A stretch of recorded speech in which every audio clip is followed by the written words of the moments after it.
I missed it. Let's do that again. Revan.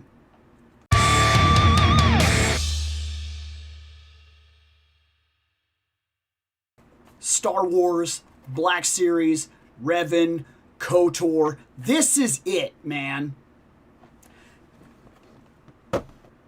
KOTOR is on the best Star Wars video game lists of any list that you will ever watch for a reason.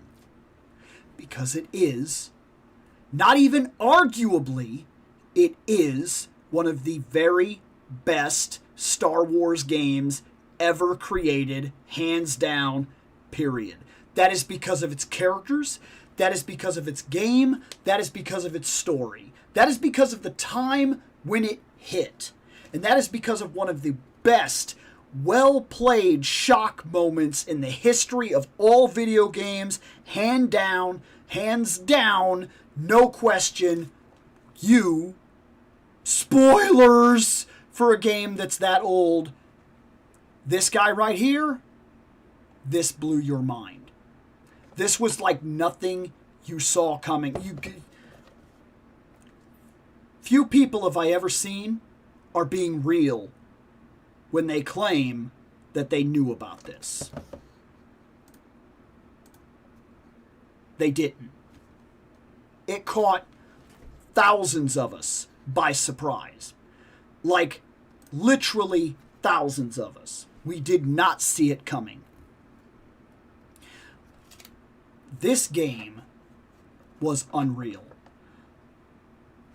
When I bought my Xbox, I bought my Xbox and 2 video games. That was it. It's all I had. All I had for a while.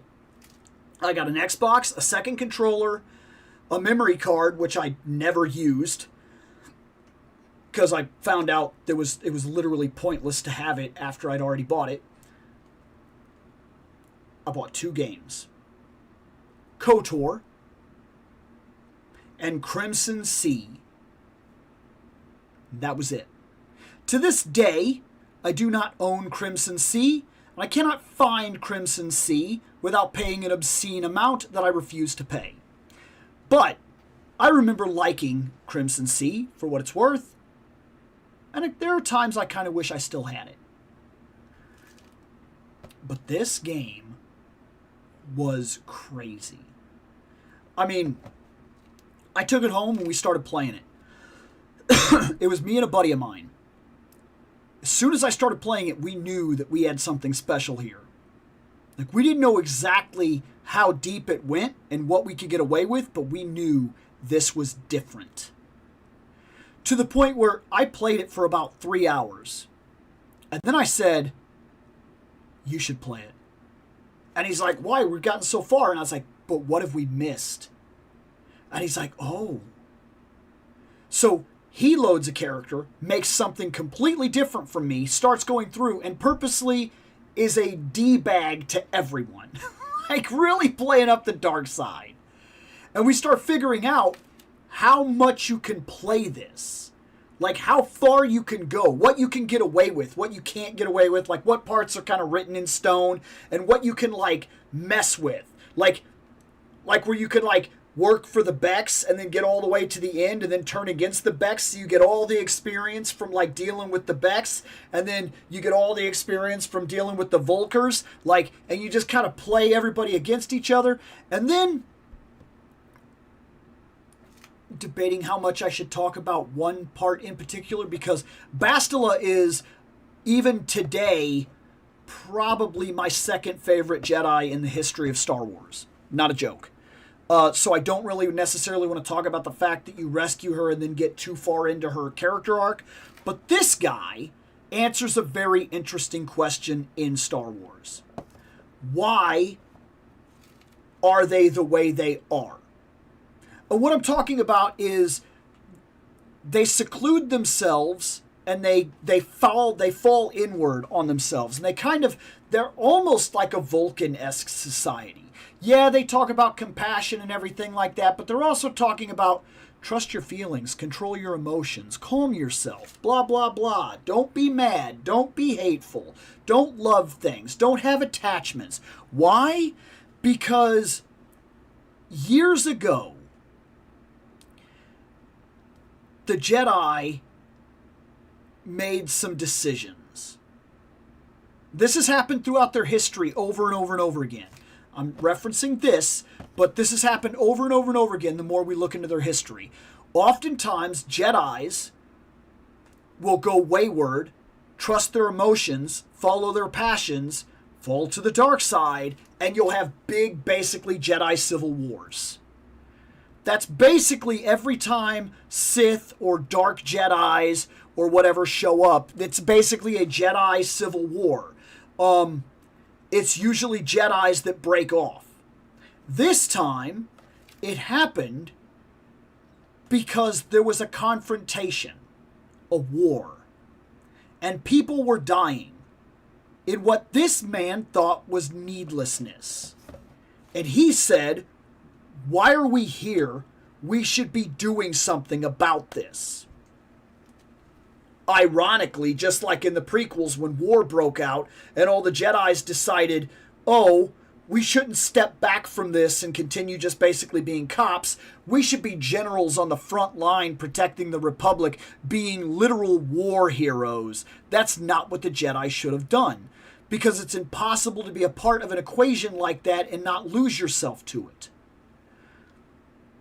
And every time in the history of the Jedi, every time they've gotten involved in something like this, it's caused problems. The Jedi that stayed out of the encounter, that said, we are not going to do this, we're not going to war, we're not doing this thing, that's not what we do, Revan disagreed. And him and a bunch of other Jedi went to war. And it changed them. It changed them deeply. It had deep psychological impacts that drove them in a different way. And when they came back, they were not the same people anymore. That is a fallen hero aspect that's very interesting. It plays on your heartstrings, and especially when you play the game and you realize what is done to him to kind of bring him back, and then it's actually kind of up to you because of the way you're playing the game. Did they cure him? Were they wrong for doing what they did? Did they play a game that's now going to bite them in the ass? That's going to be up to you. This guy right here was that storyline. And you played it out. And you were shocked in the end when all of a sudden they revealed it to you, what was going on here. This was mind-blowing. And for its time, it was like nothing else. Like, you spent so long with this game, and the whole game was voice acted, and like all the dialogue trees and everything. There were so many decisions you could make, and then all of a sudden you get to this big moment, and it shocks you, and now you're going down the line. Like, I can't stress enough how big KOTOR was. And the crazy thing about it is that your first time playing through the game, unless you're some kind of perfect because you find everything, because you're the best game player in the whole world and you already knew about everything, chances are you didn't find this armor. You never looked like this throughout the course of the game. Chances are most people that were just playing the game and they were younger and they weren't like trying to get everything there was to get. They were trying to go through the game and play the game. You only saw this guy in flashbacks. You never wore this armor, most of us, realistically. Which means that when we finally reach this point, it's crazy that this has had the impact it's had, when really most of us never got to look or be like this. Most of us that were playing the game saw all this in flashbacks and like made assumptions. And I remember also, I liked the ambiguousness of this. I liked that Malik was so big that first time I ever played this game, I was playing it and I was playing a male character and I got that far and I said, I should have picked a girl. And I remember my buddy said, why? And he said, because now that I'm looking at it and I'm looking at Malik and I'm looking at Revan, Revan's a girl. I said, I'm almost positive canon Revan's a girl. I was wrong. But it felt like that. It didn't feel like a Vegeta thing. It felt like you were supposed to be playing the girl, and she was supposed to be smaller than Malik. I don't remember why, but that's always stuck out to me. Let's open this guy. Revan. We're looking at the 90-degree elbows here. I really think, look, I don't buy a lot of Star Wars figures, and there's actually a reason for it, and part of it is this. By now, the Star Wars figures should have updated their articulation. Like, why are you doing the knees like the rest of your lines? Like, your knees and whatnot feel like your G.I. Joe line. You have this upper swivel, which is nice. You have a lot of soft goods, which is actually pretty cool. I don't necessarily love what they've done with this cape. They've got it kind of stitched so that it stays like this, which is kind of cool, but it also means you can't, like, bring it out, and there is more cape there. I mean, it's a minor thing, but it does bother me. I like that this will not get in your way because it is a soft material, but it also feels rough, almost like a burlappy material. That's really cool. It is not a helmet. I'm looking at it. It is not a helmet. I thought maybe that would be something and there would actually be a head sculpt in there, which would have been really cool. Like, because I was thinking maybe you could pull this off and then you could see Revan, but you cannot. It is actually a head sculpt. It's not a helmet. It's not a covering. There's a lot of detail here that's nice. This is loose for what it's worth. Nothing seems like it'll get in your way, and it's probably good because all of your movement is going to be in your legs and whatnot, because just like always, while the Star Wars figures are good, they are like behind the time. They're behind the times. I don't know what it is about Star Wars figures that they don't want to move forward, but they don't. Like, they're still doing the 90-degree stopping point on the arms. They're still doing the same body sculpts that we've seen over and over and over again. They're still doing the robes that get in the way. They're still like, why? Star Wars. And I'm just making an assumption here. Hasbro knows that Star Wars cannot fail. It can't fail. It's gonna sell. I hate that that's true, but how many Stormtroopers are people buying? How many times are people buying Boba Fett? How many times are people buying Vader over and over and over and over and over and over and over and over and over? And even still, even the newest Vader on the market right now, in terms of Hasbro, still is using 90-degree arms. Why? It doesn't make sense. The Star Wars figures refuse to move forward. And quite frankly, it's time to do so. Do I not like this? Am I complaining in terms of that? No, this is fine. I will say that this lightsaber, for whatever reason, is loose. This one is not. And that is because the hilts are designed in a way that one is flat and one is jagged, and the one that's just kind of like round flat, it doesn't really stick in his hands because of the way that it's built. And that is a problem, but it's one that I will deal with.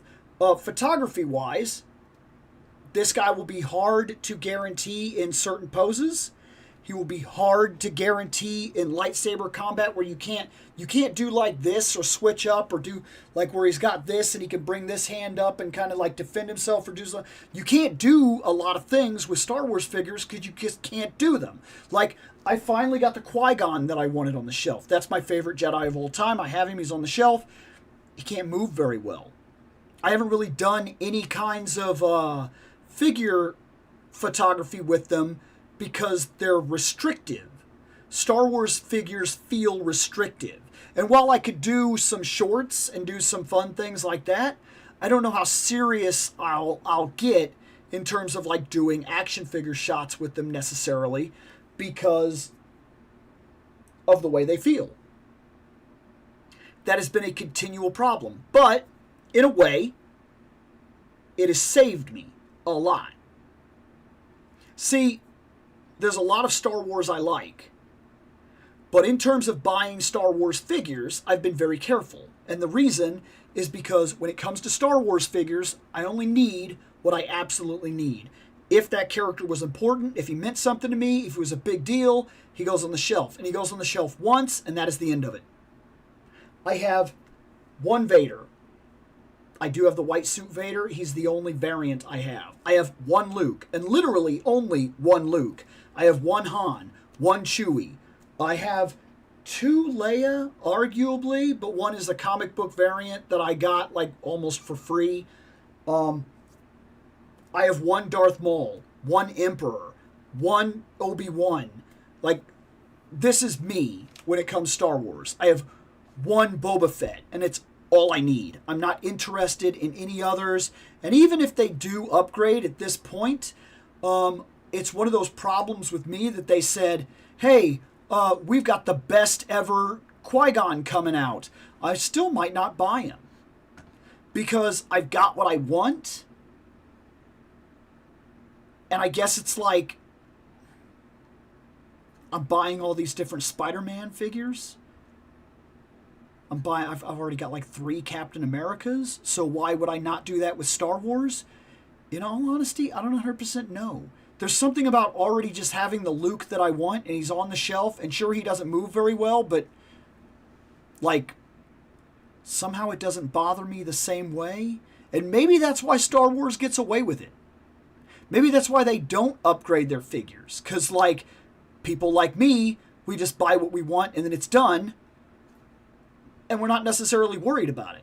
But then again, Star Wars must be selling like crazy because they just keep releasing the same Luke, the same Luke, the same Luke, the same Luke. Look, his face is different.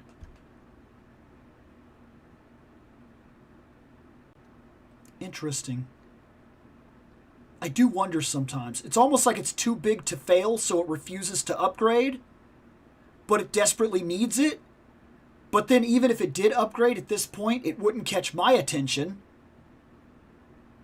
But I imagine it would catch a lot of other people's attention. So I mean, there's not a business sense to it.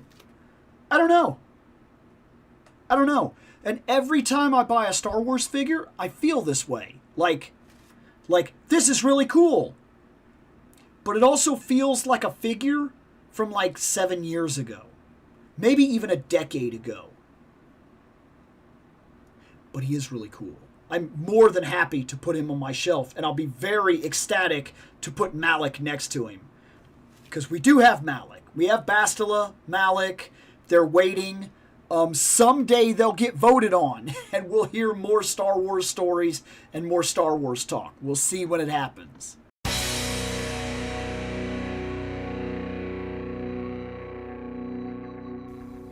I have spoken. Take what you will from it.